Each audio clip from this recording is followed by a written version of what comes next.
Hello friends, मैं अनुराग। स्वागत है आप सभी का स्टडी फील्ड विद अनुराग में। आज हम लोग बात करने वाले 25 अगस्त की आंसर की जो आई है यूपी पुलिस री एग्ज़ाम, जो 25 अगस्त की आंसर की आई है। तो उस आंसर की में फर्स्ट और सेकंड शिफ्ट में जो प्रश्न गलत हैं उनमें कैसे ऑब्जेक्शन करना है। ऑब्जेक्शन कैसे करना है तो वो तो मैंने 23 अगस्त की फर्स्ट शिफ्ट जो हुई थी उसमें मैंने बता दिया था। तो आपको 25 अगस्त में कौन कौन से क्वेश्चन हैं वो उनके बारे में मैं आपको बताने आया हूँ पहली बात तो। और प्रूफ के साथ मैंने भी कहा दिखाऊंगा। तो चलिए फर्स्ट क्वेश्चन देख लेते हैं। सबसे पहला जो क्वेश्चन है हमारा वो हिंदी का है। हिंदी में क्वेश्चन जो आया था वो एग्जामिनर में, जैसे ये गमही शब्द है, गमही शब्द क्या है मतलब पूछ रहा है। तो विदेशा से तद्भव है, तेसा से या तत्सम। तो जो आयोग ने आंसर माना है, आयोग ने आंसर माना है तद्भव, बट मुझे नहीं लग रहा कि ये तद्भव है, क्योंकि इसका सही आंसर होना चाहिए तत्सम। और फिर मैंने इसको टेक्स्ट बुक में रीचेक किया तो देखिए गमही शब्द कैसा शब्द है, तो गमही शब्द तत्सम शब्द है। देखिए यहाँ दिया भी गया है गमही कैसा शब्द है, तो गमही तत्सम शब्द है। तो इसमें जो है इस क्वेश्चन का जो है आंसर, इस क्वेश्चन के आंसर का शायद मेरे हिसाब से सभी को नंबर दिया जाएगा।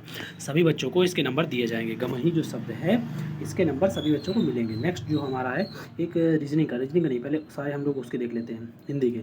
करके बादल बारिश से उसी तरह संबंधित है, ये भी हिंदी का नहीं है। ये रेखांकित खंडों को प्रतिस्थापित करने के लिए उपयुक्त विकल्प का चयन कीजिए। जैसे महंत जी अध्यात्म का अच्छा ज्ञान है, महंत जी को अध्यात्म का अच्छा ज्ञान है, इसमें ये बताया गया है। और देखिए इसमें देखिए अगर चारों ऑप्शन को आप पढ़ेंगे तो चारों ऑप्शन में पहली बात तो फर्स्ट ऑप्शन में महंत जी को आध्यात्म, ये गलत हो गया। महंत जी को आध्यात्म, ये भी गलत हो गया।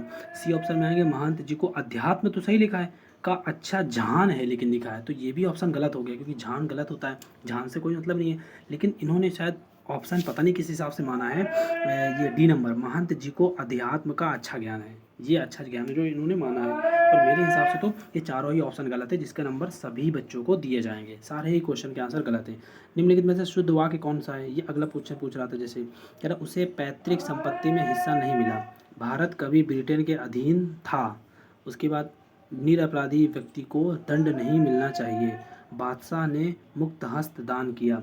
तो बादशाह ने मुक्त हस्त दान किया, ये मेरे हिसाब से सही है। और जो है इसमें पैतृक संपत्ति बोलो जो होता है, पैतृक में अधता जो ऋषि ऋषि नहीं होता है, तो वो वाला ता बनाया जाता है, इसलिए ये वाला क्वेश्चन गलत हो जाएगा। ये वाला क्वेश्चन क्या होगा, गलत हो जाएगा। ठीक है, ये वाला क्वेश्चन क्या हो जाएगा, गलत हो जाएगा। अब आइए बात कर लेते हैं रीजनिंग की। तो बादल बारिश से उसी तरह संबंधित है जैसे हवा इससे संबंधित है। तो बादल से क्या होती है बारिश, और हवा से क्या निकलती है, तो धूल ही तो उड़ती है भाई, हवा थोड़ी ना आएगी, ना ठंडा ना गर्म। तो इसका आंसर पता नहीं कैसे ये हवा का हवा से ही इन्होंने संबंध दे दिया, तो ये गलत हो गया। तो इसका भी आंसर सभी को मिलेगा। और ये कह रहा है जी की आकृति में टुकड़ों में कौन सी आकृति बनाई जाती है, तो इसमें जो आयोग ने माना है वो बी नंबर को माना है। इसमें आकृति, इसमें आयोग ने जो आंसर माना है वो बी को माना है, और मेरे हिसाब से बी नंबर बिल्कुल सही है। बी नंबर जो है बिल्कुल सही है, आप चिंता ना करें, बी नंबर बिल्कुल सही है। जिसने भी बी नंबर किया है वो बी नंबर सही, उसका आंसर मिलेगा। उसके बाद कह रहा है कि एक व्यक्ति 10 मीटर उत्तर की ओर चलता है, फिर 20 मीटर दाईं ओर चलता है, फिर 20 मीटर दाईं ओर चलता है, फिर दोबारा 10 मीटर दाईं ओर चलता है, वह शुरू से अब तक कितनी दूरी चला। तो इसमें आयोग ने सी माना है, और सी इसका आंसर सही है, बिल्कुल सही करेक्ट आंसर है सी इसका। सी आंसर इसका सही है, और बिल्कुल भी घबराने की जरूरत नहीं है। सी आंसर जिसने भी लगाया उसको इसका जो है वो मिलेगा, क्या मार्क्स मिलेगा इसका पूरा आंसर। और ये हाँ, ये जो अध्यात्म वाले थे इसको मैं टेक्स्ट बुक में भी दिखा दूँ आपको। टेक्स्ट बुक में भी शायद इसको गलत माना गया है। जैसे कि यहाँ ये देखिए मुक्त हस्त ध्यान वाला था, तो मैंने कहा शुद्ध वाक्य कौन सा है, तो बादशाह ने मुक्त हस्त ध्यान दिया, और ये नंबर सही है, सभी ने सही माना गया। नेक्स्ट जो ये था अध्यात्म वाला, देखिए जैसे कि महंत जी को अध्यात्म का अच्छा ज्ञान है, तो महंत जी को सब लोग सोच रहे हैं कि अध्यात्म तो सही लिखा है इसलिए टिक मार दिया होगा, लेकिन यहाँ देखना है झान दिया है, तो ये भी गलत हो गया। महंत जी का अध्यात्म तो लिखा ही नहीं कहीं, और इसी हिसाब से इन्होंने भी आंसर दिया है कि अध्यात्म सही होना चाहिए, बाकी सब गलत लिखा रहा है उससे कोई मतलब नहीं है। तो इसलिए इन्होंने सोचा कि अध्यात्म सही लिखा होना चाहिए, बाकी सब ऐसी तैसी की जाए। विकल्प रेखांकित के अनुसार हम इसका विकल्प एक मान सकते हैं, अध्यात्म की शुद्ध वर्तनी अध्यात्म होती है, जो कि इन्होंने मानी है। ठीक है, समझ गए यार। देखो मेरे को इतने ही क्वेश्चन मिल पाए हैं, और इतने क्वेश्चन का मैंने दे दिया है। और अगर किसी को भी क्वेश्चन मिले तो वो मुझे कमेंट बॉक्स में ज़रूर बताएं। ठीक है, तो आज की वीडियो में इतना ही।